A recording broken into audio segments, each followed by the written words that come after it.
pessoal, tudo bem? Bem-vindos a mais um vídeo do nosso clube investigativo.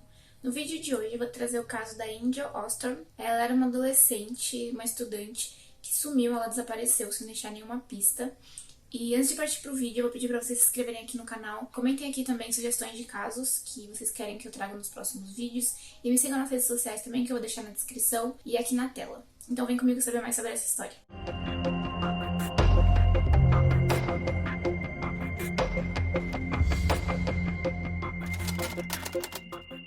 A Angel Christine Ostrom nasceu no dia 20 de novembro de 1974, em Ohio, nos Estados Unidos. Na época do caso, a Angel tinha apenas 17 anos e ela morava na cidade de Mentor, também em Ohio, nos Estados Unidos.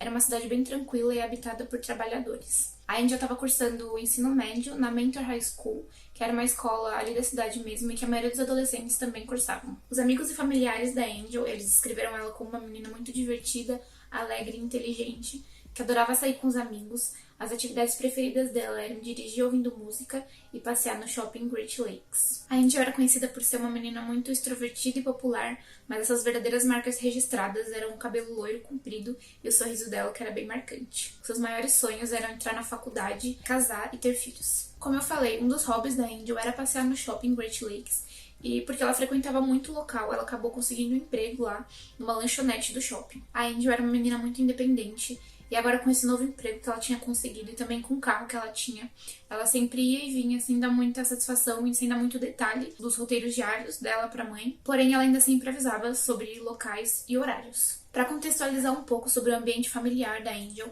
ela morava praticamente só com a mãe e os irmãos. Isso porque o pai dela era um caminhoneiro, então ele estava sempre viajando. Então quem criava a Angel era a mãe dela, e ela era uma mulher muito permissiva. Então a Angel, ela tinha bastante liberdade, né? Principalmente por ela ser uma menina independente, sempre bem responsável. A mãe dela nunca questionava muito sobre as saídas dela. Ela sempre tinha bastante permissão para fazer o que ela queria, então ela sempre tinha essa liberdade de ir e vir. Até que numa tarde de sexta-feira, no dia 31 de julho de 1992, a Angel avisou a mãe dela que ia sair, que ela ia no shopping Great Lakes buscar o salário dela na lanchonete. E a mãe disse tudo bem, que ela poderia ir sem nenhum problema. E ela foi, só que ela começou a demorar muito tempo pra voltar. Mas como eu falei, a mãe era bem permissiva, então ela sempre confiou muito na Angel. Então ela não se preocupou. Tanto que na manhã seguinte a mãe foi checar no quarto e viu que a Angel ainda não tava lá. Mas ainda assim ela não deu muita bola, ela deixou passar, porque ela achou que a Angel tinha ido dormir na casa de uma amiga dela, porque isso era uma coisa que ela fazia sempre, então já era uma coisa do costume ali da família. Então a mãe acabou não se preocupando tanto de imediato. Porém, no dia seguinte, o irmão mais velho da Angel, o Chris, ele precisou ir até o shopping Great Lakes para resolver umas coisas. E assim que ele chegou no estacionamento, ele se deparou com uma coisa meio estranha. Ele viu um Honda Civic da mesma cor e do mesmo ano do carro da Angel. E ele foi conferir, né, pra ver se era o carro dela. E quando ele se aproximou, ele viu que era realmente o carro dela, com as coisas dela dentro. Um fato que acabou deixando o Chris meio intrigado foi que entre essas coisas que estavam dentro do carro estavam a bolsa da Angel e a escova de cabelo dela, que eram itens que ela nunca deixava pra trás, não importa onde ela fosse. Então, imediatamente, o irmão dela ligou pra mãe dela, a Jack, e avisou, né, que o carro tava lá, que tava parecendo abandonado. Então a mãe dela foi imediatamente também até o estacionamento e buscou o carro e levou pra casa dela. Nesse primeiro momento em que a Jack pegou o carro e levou de volta pra casa, ela achou que não tinha nada demais, né, com a situação do carro encontrado no estacionamento. Ela achou só que a filha tinha ido no carro da amiga pra casa dela e tinha deixado o carro dela guardado no estacionamento do shopping. Pra confirmar então essa hipótese de que a filha dela estava dormindo na casa da amiga, ela ligou na casa dessa amiga. E ela ligou por várias vezes, mas nenhuma das tentativas foram atendidas. Então a Jack começou a ficar preocupada e ela decidiu então ligar para a polícia e registrar o desaparecimento da filha. Obviamente, assim que ela registrou o desaparecimento, a polícia estranhou ela ter esperado 2 dias para, né, avisar que a filha dela tinha desaparecido, mas a Jack alegou que ela preferiu esperar essas 48 horas porque ela tinha esperança de que a filha fosse aparecer nesse meio tempo, já que era do costume dela ir dormir na casa das amigas, sair sem avisar. Então, de imediato, ela não teve muita preocupação. Em paralelo às primeiras investigações da polícia, a Jack já estava muito preocupada, então ela decidiu ir atrás dessa melhor amiga da Angel, que era a Stacy, e ela conseguiu contato. Porém, quando ela foi questionar a Stacy se ela tinha visto a Angel, se elas passaram a noite juntas, a Stacy disse que não, que ela tinha passado a noite na casa da irmã dela, assando cookies. Para contextualizar, a Angel e a Stacy, elas eram melhores amigas, elas viviam grudadas. Uma sempre dormia na casa da outra e elas sempre passavam bastante tempo em ligação, conversando.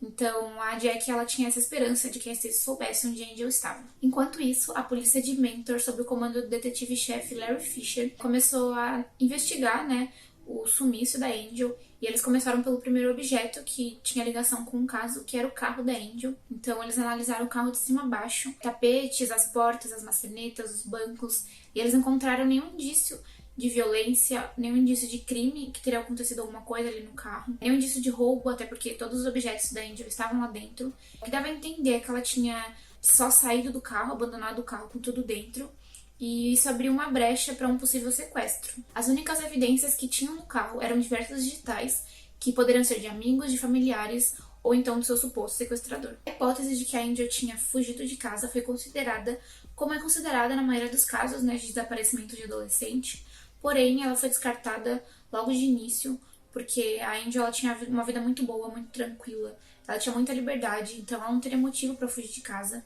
Além disso, ela tinha deixado todos os seus pertences para trás, então é obviamente que se ela fosse fugir, mesmo que fosse com uma amiga ou com um namorado, ela levaria alguma coisa. Então os detetives deram continuidade com a investigação com as pessoas que eram mais próximas da Angel, que eram o pai e a mãe dela. No caso do pai, os detetives verificaram diversos documentos, tanto do trabalho quanto da transportadora do pai dela, e eles comprovavam que o pai dela estava a muitos quilômetros de distância da cidade no dia do ocorrido, então ele foi meio que descartado como um suspeito. Porém, ainda assim, eles pediram o teste do polígrafo tanto para ele quanto para Jack, a mãe. O pai da Angel, ele facilmente, rapidamente passa no teste, porém, a Jack, que é a mãe, ela se recusa a fazer o teste, alegando que os policiais estavam perdendo tempo com essa investigação. Então, os policiais, eles começaram a achar as atitudes da Jack meio estranhas. Primeiro porque ela demorou muito, né, para registrar o desaparecimento da filha. E além dela ter se negado a fazer o teste do polígrafo, no dia que ela percebeu que a Angel tinha desaparecido e deixado o carro no estacionamento, ela simplesmente foi lá e tirou o carro do lugar. Então, ela, mesmo achando que a filha poderia ter sido sequestrada, ela entrou no carro e dirigiu. Então, ela acabou contaminando todas as provas, né, que poderiam estar ali. Então, de certa forma, os policiais acharam que ela estava querendo meio que atrapalhar as investigações. De qualquer forma, não tinha nada muito concreto, não tinha nenhuma evidência, além disso, que ligasse a mãe, né, ao desaparecimento da filha. E eles também não poderiam obrigar ela a fazer o teste do polígrafo, então eles decidiram mudar o rumo das investigações. O primeiro lugar, então, que eles foram visitar foi a lanchonete que a Angel trabalhava. Esse teria sido o último lugar em que ela disse que iria. E quando eles chegaram no local e questionaram os colegas de trabalho da Angel, eles afirmaram que não viram ela naquela sexta-feira. E, inclusive, o salário dela ainda estava lá, então ela nem chegou a ir até a lanchonete. Com a presença da polícia na lanchonete, os colegas da Angel, eles ficaram bem preocupados com a integridade física dela. E eles também ficaram bem empenhados em tentar ajudar, né, a polícia na investigação. Então eles começaram a criar algumas hipóteses. E a principal hipótese que era um suspeito, foi um gerente que trabalhou na lanchonete, é um homem não identificado, que ele tinha atitudes suspeitas com as garotas que trabalhavam lá, mas principalmente com a Angel, ele tinha um favoritismo com ela, ele era meio que obcecado por ela. Os colegas da Angel afirmaram para os policiais que esse homem, além das atitudes estranhas que ele tinha em relação a Angel, ele costumava espionar as meninas trocando de uniforme no banheiro da lanchonete, e ele chegou até a tocar algumas meninas sem consentimento, até que ele foi demitido da lanchonete por assédio sexual. Os policiais, então, decidiram checar a identidade desse homem, e eles viram que ele já tinha ficha criminal por ter tido relacionamento com meninas menores de idade. Então, tudo indicava que tivesse sido ele, né, o responsável pelo desaparecimento da Angel, não só pela ficha criminal, mas também pela obsessão que ele tinha com ela. Inclusive, ela já tinha comentado com a melhor amiga dela, com a Stacy, que ela se sentia muito desconfortável perto dele quando ele trabalhava lá, principalmente por comentários que ele fazia. E ela dizia que ela sempre se sentia observada por ele, que ele observava todos os passos que ela dava. Esse homem, então, ele passou a ser investigado como o principal suspeito, porém, no interrogatório que fizeram com ele negou todas as alegações da polícia. Ele, inclusive, conseguiu um álibi. Ele disse que no dia exato do desaparecimento da Angel, ele estava trabalhando em uma outra rede de lanchonete e ele usou a folha de ponto dele para provar isso e ela realmente comprovou. Porém, como o horário do desaparecimento da Angel não era exato, os policiais ainda manteram um alerta em relação a ele. Novamente, os policiais não tinham nenhuma evidência concreta, nada de muito tangível que ligasse esse homem ao caso. Então, eles continuaram investigando a lanchonete. E ao investigarem um pouco mais, eles descobriram que, na verdade, a Angel ela tinha sido demitida. E esse salário que ela tinha ido buscar era o último dela. E eles descobriram também que ela tinha sido demitida porque ela chegava frequentemente atrasada no serviço. Porém, nada disso era muito relevante, então eles mudaram novamente o rumo das investigações. A próxima pessoa a ser investigada era a melhor amiga da Angel, a Stacy. Isso porque elas eram bem grudadas, como eu já falei, e no dia do desaparecimento elas teriam se falado por 4 horas no telefone. No interrogatório, a Stacy reafirmou o álibi dela de que ela teria passado a tarde e a noite na casa da irmã dela assando cookies. Porém, ela traz uma história nova para os policiais que ninguém tinha conhecimento, e ela trouxe também alerta para um novo suspeito que surgiu no caso, que era um rapaz chamado Mark Sotka. Na época do caso ele tinha 19 anos e ele era um menino que ele estudou na mesma escola que a Angel, mas agora ele estava se preparando para a universidade. Segundo a Stacy, a Angel era totalmente apaixonada pelo Mark, inclusive ela tinha o objetivo de ter um relacionamento com ele. Ela falou para os policiais que eles se encontraram algumas vezes no verão e somente alguns amigos próximos do casal sabiam que eles ficavam. E a revelação mais chocante do depoimento da Stacy foi quando ela disse que a Angel revelou para ela que ela suspeitava que estava grávida do Mark. Então ela pretendia contar para ele, né, que ela estava achando que estava grávida, e ela estava muito esperançosa dele se animar com essa ideia, dele gostar da ideia de ser pai e, quem sabe, manter um relacionamento sério com ela ou até mesmo um casamento. O Mark, então, foi levado a interrogatório. Assim que ele chegou lá, ele se mostrou bem surpreso, né, de estar sendo chamado. Ele admitiu que conhecia, sim, a Angel e que eles tinham ficado algumas vezes, mas ele demonstrou que não era nada sério. Inclusive, ele revelou para os policiais que ele tinha uma namorada fixa há 2 anos. Para o seu álibi, o Mark disse que teria trabalhado até as 5 horas da tarde. Depois disso, ele disse que foi no shopping procurar um presente para a namorada dele e na parte da noite ele teria saído com os amigos. Esse álibi do Mark ele foi conferido passo a passo pelos policiais e quase tudo foi confirmado. A única coisa que não foi confirmada 100% foi aquela ida dele ao shopping para procurar o presente para a namorada. Isso porque os investigadores eles bateram, né, a informação com todos os vendedores de todas as lojas que ele disse que passou e nenhum desses vendedores reconheceu o Mark. Esse buraco no álibi do Mark acabou abrindo uma brecha para que os policiais considerassem ele como um novo suspeito. Apesar de ele ter passado no teste do polígrafo, ele ainda continuou, sim, na mira dos investigadores. Lembrando que até o momento tinham 3 suspeitos oficiais do caso. A primeira era a mãe, a Jack, por parecer dificultar as investigações. O segundo suspeito era o homem da lanchonete, que apesar de ter um álibi, ele não conseguiu confirmar o restante das suas horas do dia. E agora também o Mark, que não conseguiu confirmar o seu álibi do shopping. A essa altura já tinham se passado algumas semanas do desaparecimento da Angel.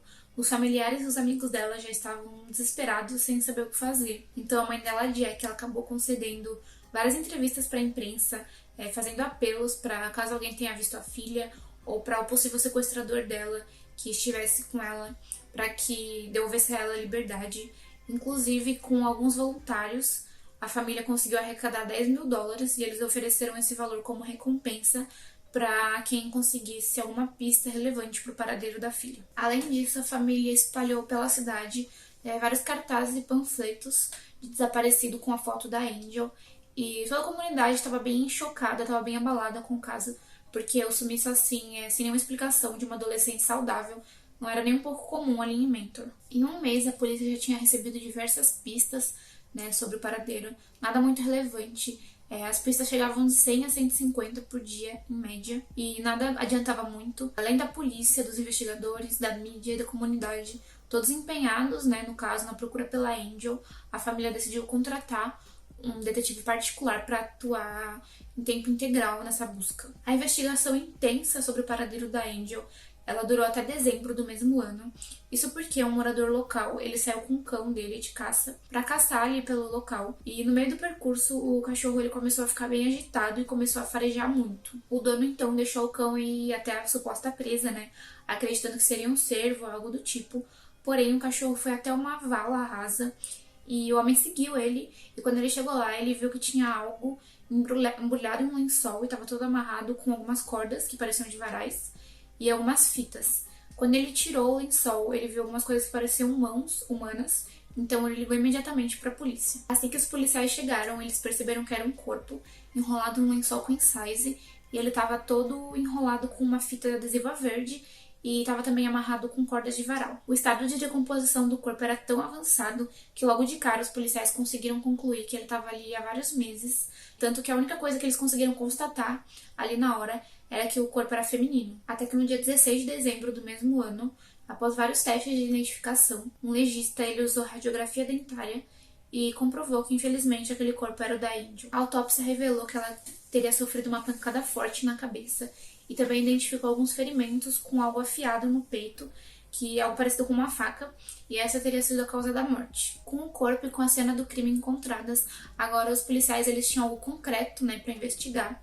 E apesar do estágio bem avançado de decomposição do corpo, eles encontraram várias fibras azuis de carpete naquela fita verde que estava enrolando o lençol. Os policiais então listaram todas as casas que poderiam estar ligadas ao crime para ver se em alguma delas tinha algo parecido e compatível com o tal carpete azul, principalmente as casas dos suspeitos. Todas as casas foram analisadas minuciosamente e nada foi encontrado, exceto por uma casa que era pertencente aos pais do Mark Sotka. Na época do caso, a casa estava à venda já há 8 meses, porém o Mark ele ainda frequentava o local regularmente. No momento da investigação, a casa já havia sido vendida, porém os policiais conseguiram a permissão dos novos donos para fazer essa verificação. Um detalhe importante é que a casa inteira praticamente tinha sido reformada, menos um lugar, que foi o porão, que foi de grande ajuda para os policiais, porque assim que eles foram descer pela escada que dava acesso ao porão, eles viram que não só a escada, mas o porão eram revestidos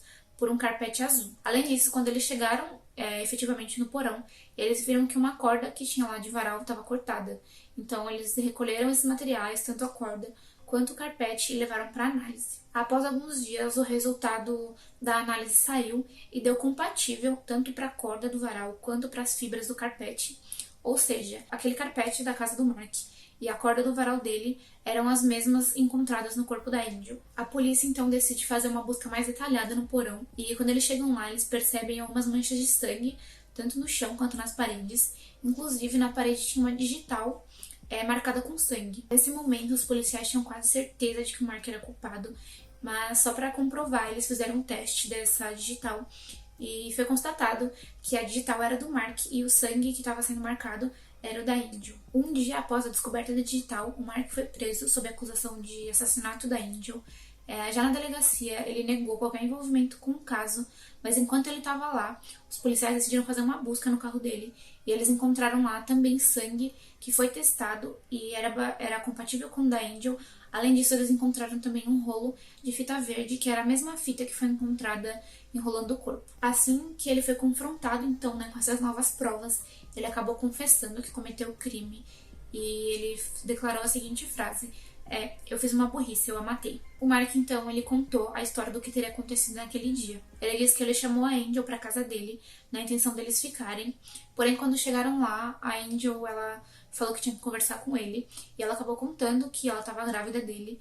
E nesse exato momento, ele ficou fora de si. Ele começou a agir violentamente com ela, dizendo que ela teria que tirar o bebê porque ela ia atrapalhar toda a vida dele, a carreira dele, o namoro, tudo que ele planejava para o futuro.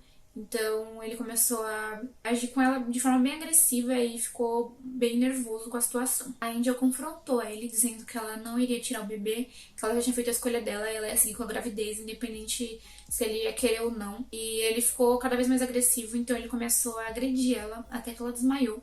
Então, depois disso, ele atacou ela com uma faca que ele encontrou na garagem. Após isso, ele teria enrolado o corpo no lençol, amarrado com as fitas e com a corda, e ele colocou no porta-malas do carro dele e foi até a floresta para descartar o corpo lá. E o mais chocante é que depois de tudo que ele fez, ele ainda voltou para casa, tomou banho, se trocou, se arrumou e saiu com os amigos dele para comer pizza como se nada tivesse acontecido. E é importante lembrar também que durante todo o tempo que a Angel ficou desaparecida, todo mundo desesperado atrás dela, com cartazes fazendo apelo, e ele sabendo o que tinha acontecido, ele viveu normalmente, sem nenhum remorso, como se ele não tivesse feito nada, como se nada tivesse acontecido mesmo. Após a confissão, o Mark foi preso e permaneceu até o dia do seu julgamento, que aconteceu em fevereiro de 1993. No julgamento, ele fez um acordo para escapar da pena de morte. Ele se declarou culpado de homicídio qualificado e sequestro. Então, ele foi condenado a uma pena de prisão perpétua com reclusão mínima de 30 anos. Em 2013, o Mark fez um pedido de liberdade condicional que foi negado e o seu próximo pedido deve acontecer agora, no ano que vem, em 2023. Então é isso, pessoal. Esse foi o caso de hoje. Eu espero que vocês tenham gostado da pesquisa. Como eu falei, esse caso tinha 3 suspeitos principais. A mãe, ela acabou entrando como suspeito porque provavelmente, no desespero do momento, ela não sabia muito o que fazer. E ela acabou tendo algumas atitudes meio suspeitas. o verdadeiro culpado era alguém que ninguém imaginava, né? Até porque poucas pessoas sabiam da existência do Mark. E ele tirou a vida da Angel, assim, de uma maneira tão brutal, sem nenhum remorso. Acabou com todos os sonhos que ela tinha, simplesmente porque ela poderia acabar com a vida dele com uma gravidez, né? Segundo ele. Então é um caso bem triste. Me contem aqui nos comentários o que vocês acharam. Não esqueçam de deixar seu gostei aqui no vídeo e se inscrever aqui no canal. Comentem aqui também sugestões para os próximos vídeos. Me sigam nas minhas redes sociais. E é isso, até o próximo vídeo.